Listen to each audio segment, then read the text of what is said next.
I haven't come across any other modality that links the breathing and the body awareness together in the ways that we're doing it. And so what we're doing is we're learning how to feel sensation in our body in waves. And we're learning to use the waves in different kinds of ways. And then we link those waves of body sensation with a variety of breathing techniques to amplify the life force energy.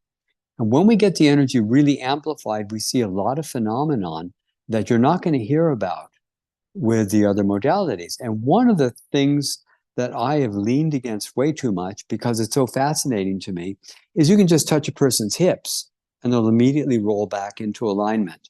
Now you can try the other methods, and I've had a lot of people say, well, I could do that with my I'm a Reiki master, let me try it. Nothing happens.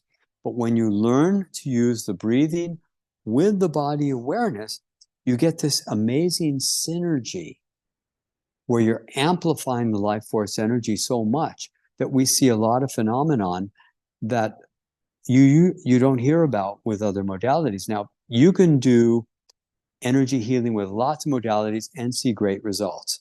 But the people who take these workshops say that this charges them up in ways. A friend of mine was a Qigong instructor for 10 years and had done Qigong for 20 years. And he said in the first day of the basic quantum touch workshop, he tripled his power. And that's before lunch break on the first day. So it is different. And you can see for yourself when you study it.